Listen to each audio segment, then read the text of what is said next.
I'm absolutely overjoyed. I'm speechless. But most of all, I think I'm just really proud of myself. Umphathisa wemfundo esiseko unkosikazi Angie Motshekga uzibhengezile iziphumo zabafundi nababechophele iimviwo zabo ze-matriki kanti iphondo laseFreystata lisankqenkqeza phambili nakulo nyaka. Bekhona ukudubulana phakathi kwey'gebengu namaphoyisa. Siyaphinda futhi amaphoyisa siwaxhoma uphaphe legwalagwala. Kudutyulwe kwabulawa abarhanelwa abathandathu kudubulwano namapolisa kwilokishi yaseNanda eThekwini KwaZulu-Natal ngentsasa yanamhlanje.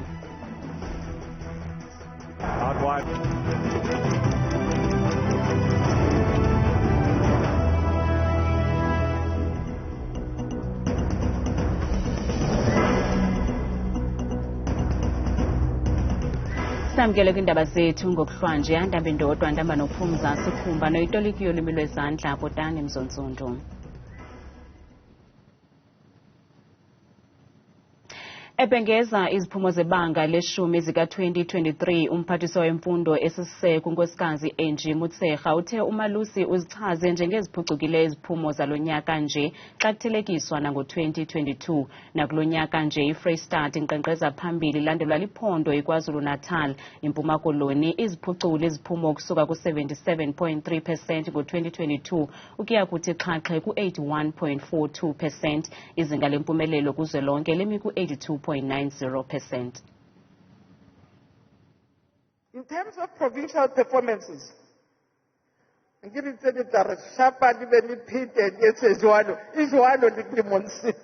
just like that. The Free State is leading again at 89.0.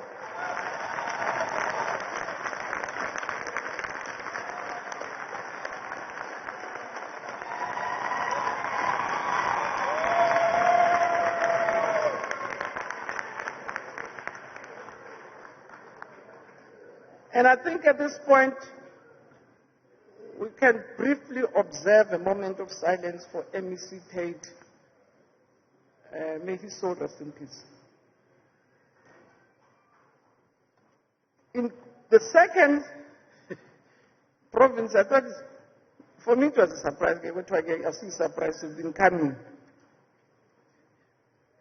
The second province was Natal.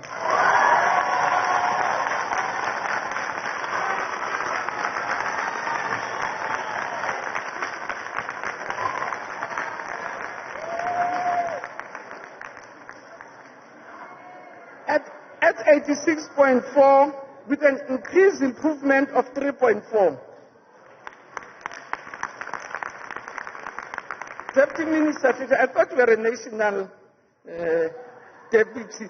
Manje ngibona regional manje now. Gauteng is the third province at 85.4.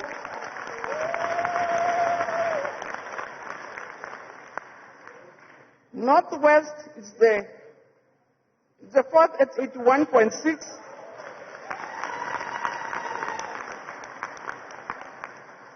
Western Cape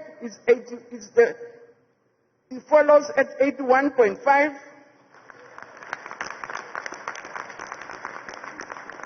Followed by Eastern Cape at 81.4.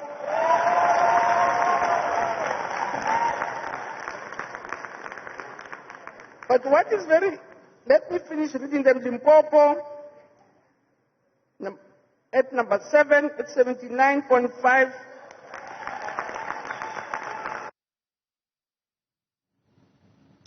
Kusenjalo ibhodi yovavanyo ezimeleyo i-Independent Examinations Board ukutsho ivakalise uchulumanco emva kokuba ziphucuke nangakumbi iziphumo zebanga leshumi kwizikolo eziphantsi kwayo kulo nyaka nje. Le bhodi kuvakalise oku eRhawutini ngentsasa yanamhlanje ngethuba ibhengeza iziphumo zebanga leshumi ukanti i-IEB kwilizwe jikelele iphaselwe ngo-98.46% isuka ku-94.2% ngo-2022.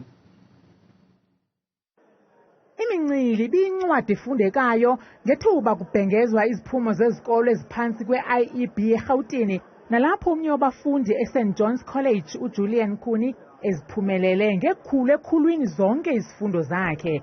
Sele elindiwe ke eNetherlands apho zawuqalisa khona imfundo ephakamileyo kungekudala.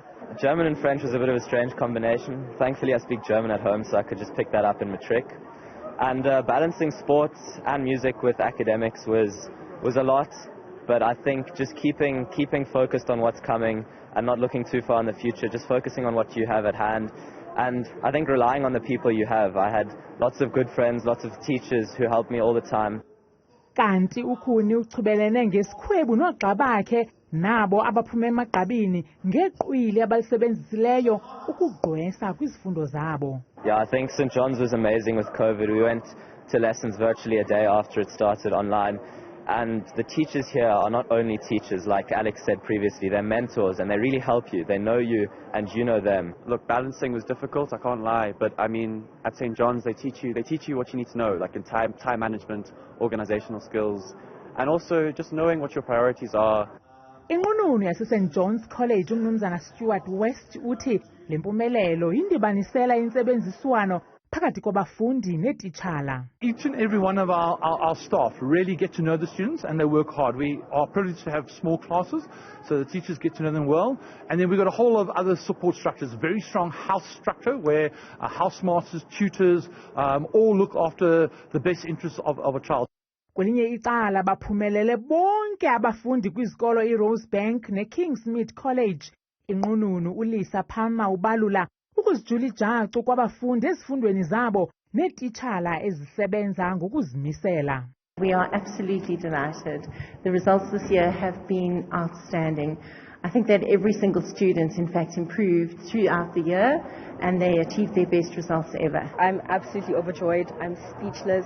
But most of all, I think I'm just really proud of myself because I know I worked hard, so it's nice to see that the results did show that. I'm planning to study a Bachelor of Health Science in Biomedical Science or either medicine at Wits University. I'm feeling really great about my results. I'm pretty relieved and excited for the year ahead at university. Well, I'm planning on going to UCT to study mechatronic engineering. I know the maths mark was 99%. I'm okay with that though. I'm not really beating myself up about it. I think it's a really good mark. Zombini ezinqununu zikholelwa ekubeni nangona i-COVID-19 ibe negalelo elingelihle kwezemfundo kodwa ibafundise ukunyusa ikawusi nangakumbi abafundi. Nanjengoko abanye abafundi bebechulumancile ngethuba bebuyela esikolweni izolo kodwa abafundi kwisikolo samabanga aphantsi iGqala Primary eTsholoomnqa eMpuma Koloni khange baluvuyelo lusuku kwaphela nanjengoko isikolo sabo saphaphatheka nemimoya eyayibhudla kulo nyaka uphelileyo. Kungoku nje abafundi kwesi sikolo bafundele kumakhaya kufuphi naso. Intatheli elijelo uThembela Boy isilungiselele ngxelo. Isikolo samabanga phansi iGqala nesikummandla waseNtsholoomnqa kude kufuphi naseMonti eMpuma Koloni sasinye sezikolo esisajongene nemicelimngeni yokungabikho kwamagumbi okufundela. Inqununu yesi sikolo ithi isikolo sabo saphephetheka nemimoya ibhudla ngoJulayi wonyaka ophelileyo kwaye kusukela ngoku akukabikho ncedo lufumanekayo. Ngentseni yaloo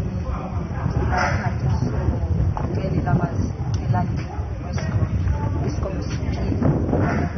Kwaye kwacaca ke mhlawumbi into yokokuba abantwana abanawukwazi okokubana bafunde apha esikolweni. Sakhe sanayo neveki, sakhe sema abantwana bengezi esikolweni. De abahlali baza necebo lokuba basibolekele izindlu. Ngokomlomo wenqununu yesi sikolo ithi ukufundisela emzini kuza nemicelimngeni emininzi kubo bengootitshala kwakunye nabafundi ababafundisayo. Sifundela emizini. Grade R, grade 1, grade 2, grade 3, grade 4, grade 5. Ukutitsha usendlini akufani notitsha usegumbini lokutitshela. Oku akuphelelanga ekuthinteleni ootishala ukuba bangakwazi ukwenza umsebenzi wabo ngokupheleleyo kodwa kukwehlisa nomdla wabafundi ekufundeni. Utitshala wesi sikolo uthi oku kubangela ukuba batsale nzima ekwenzeni umsebenzi wabo ngokupheleleyo. Njengobana sititshela ezindlini elalini funeka uthi ukwela ezantsi unyuke ubheke kwenye iklasi kwenye indlu ngaphinde unyuke ubheke kwenye indlu ngapho and ayenzi i-safety ebantwaneni because abantwana ngoku funeka benyuka besehla abakwazi into yobana sikwazi ubakhontrola bebe ndaweninye. Ibhodi ejongene nesi sikolo ithi ziliqela inzame ezenzileyo yokuhlaba ikhwelo kwisebe lezemfundo leliphondo ukusukela kwinyanga ophelileyo, kodwa akuzothi kangoku akukabikho ncedo olufikileyo. Sabhala ileta eya ku-department sicela angenelele isama kwindawo yobana ngaba udepartment uthi uzobuya abuyele futhi uyenzile inoti into isicelo esibheka kurhulumente kwidepartment phezulu esixeni kundlunkulu sisame apho sisalinda. Esi sikolo isisosodwa esijongene nemicelimngeni kweli phondo. Isikolo samabanga aphantsi Inkwezana neSemonti sinabafundi ababalelwa ku840 wabafundi nabafundela ematyotyombeni. Isebe lezemfundo laqala ukwakha esi sikolo ngonyaka 2016 kodwa sayekwa sizindonga. Esi sikolo siyanetha kwaye kudingekile okokuba abafundi bafundele phandle xa imozulu inetha kwaye naxa ishushu kuye kuphume inyoka. Ukanti silenzile ilinge lokuthethathethana nesebe lezemfundo eMpuma Koloni kodwa khange baphendule kwisicelo sethu. Noxa abanye abafundi bebhiyozela kufika kweziphumo zabo zebanga le-10, umbuzo umile ngokuba ingaba bangaphi abafundi bezizikolo ezisenemicelimngeni nabazawukwazi ukufikelela kweli banga le-10 kuba bayaqhubekeka nokufundela phantsi kwezimeko. Kwiindaba zethu kuChannel 163 noziphathelwa iNewsroom Africa, ndinguThembela Boy eRhawutini. Uqoqo lamapolisa lukhokelele ekuswelekeni kwabarhanelwa abathandathu ngethuba bedubulana namapolisa kwilokishi yaseNanda eThekwini KwaZulu-Natal phezolo. Kukholelwa ukuba aba barhanelwa babandakanyeka kuthotho lwezenzo zolwaphulo-mthetho olufana nokuqhekezwa kwezindlu, ukubulala nokuphangwa kwemoto. Umphathiswa wamapolisa umnumzana Bhekicele ukhalimele abasetyhini abazibandakanya kulwaphulo-mthetho. Ukuthethe oku namhlanje emva kwesiganeko saseNanda kwiphondo laKwaZulu-Natal sokudutyulwa kubulawe imigewu emithandathu kudutyulwano namapolisa. Uthe kubantu abathathu ababanjiweyo kukho nebhinqa ukanti uwaqhabele izandla amapolisa akhe ngokuqinisekisa ukuba le migewu ayiphuncuki. Bekhona ukudubulana phakathi kwezigebengu namapolisa. Siyaphinda futhi amapolisa siwathoma uphaphe legwalagwala ukuthi ayakwazile ukuthi kulabantu abawu9 abesendlini babulala izigebengu eziyisithupha babamba ezi3. Kulezi zigebengu ezintathu sikhona nesesifazane futhi esibanjiwe. Kusona zonke izigigaba ezenzekayo leNanda kunabantu besifazane phakathi. Ingakho simemeza ukuthi abahlukane nokuzibandakanya ngalobu bugebengu ngoba lokho kuthokoza okwesikhashana.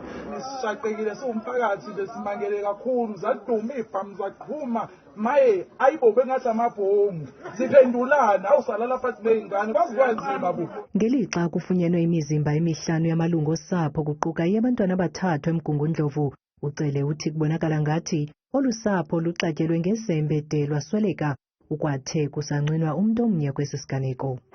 Ekuqaleni konyaka kunezinto ezimbalwa ezenzekile la esifisa ukukhuluma ngazo. Ukufa kwabantu abashone endaweni ekuthiwa sesigodini eMgungundlovu okumndeni wakaGumede la kufe khona abantu abaphakathi kweminyaka ewu11 kuya kwe85 tholakala kumndeni.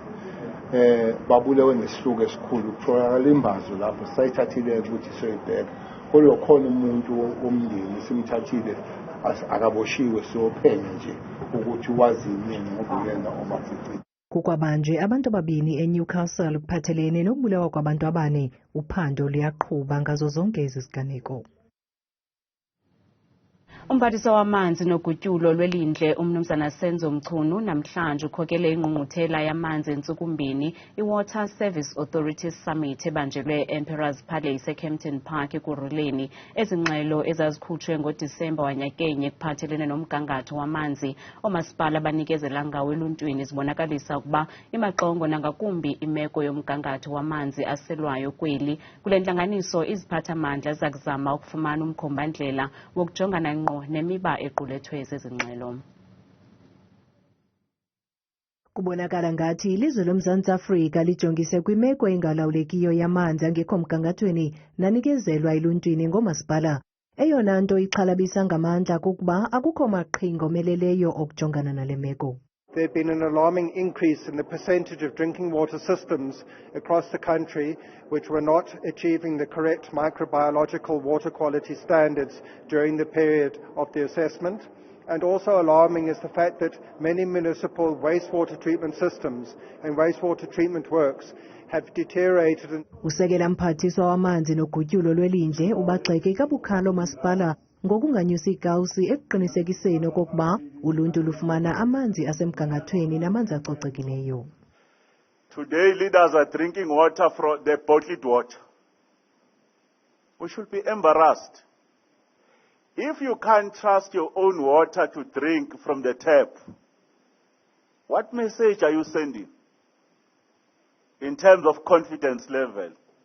Ngelixa umphathiswa umnumzana Senzo Mchunu evakalise ukungaxoli ngale meko, watsho isithi linani elivisayo labantu asele bephulukene nobomi ngenxa yalamanzi. No, the current situation is intolerable and indefensible. And ultimately we will be legally forced to address it if we don't address it on our own. Kambe iyaqhuba ingqungquthela nangomso apho kuza kufuneka iintloko ezibandakanyekayo zingqubane de zifumane isisombululo. Equatorial Guinea ingqungqele egoqweni eGuinea-Bissau ngemvula yamanqaku 4-2 kumdlalo kaGroup A wetumente ye-AFCON ebanjelwe kwelase-Ivory Coast, kanti ke nanga amabalengwe alo mdlalo. Cross, it's a good ball in for Zethu. He's got one. Kanti uThabile Makhaphela selengqengile neMozulu.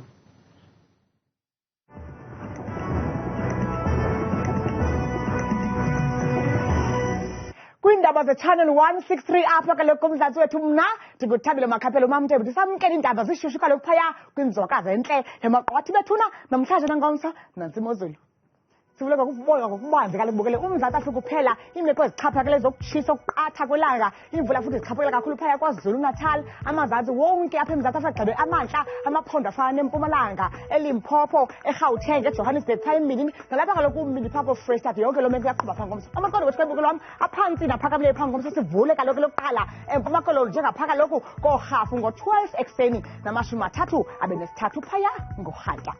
Nazo ke mzozinto ozizileyo apha ekhaya etophele 163 imeko phaka lokho eFree State njengapha koFrankfurt nokihlela amozulu iphudumele kamandi futhi ngo-14 degrees bavala imini ngo-29 degrees.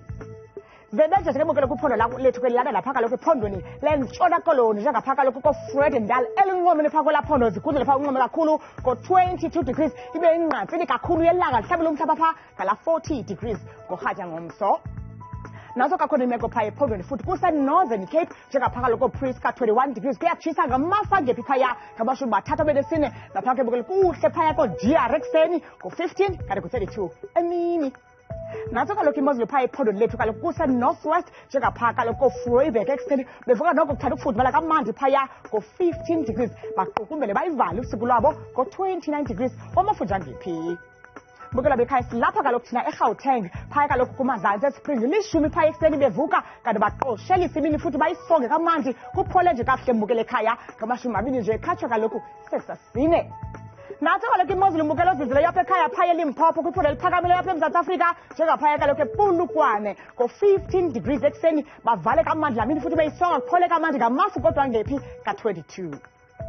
Nazo kakhona bukele meko phaya ephondweni lethu lipha kaloku lona eMpumalanga koSikhukhuza phaa kumantla eliPhondo nguye futhi kaloku la 19 degrees qabaqaba njengamafu phaya kakhulu ka-27 degrees xa befaka bevala lwasuku.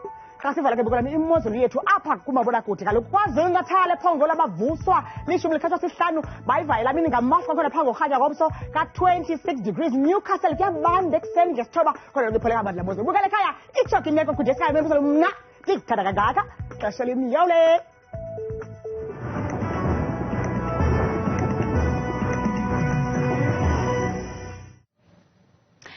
Bukele ungazifumana izindaba nezinye kwiqonga lethu le-YouTube nelithi Iindaba Zethu 163 oogxa bethu baza kuziphanga zishushu ngolwimi lwesiZulu.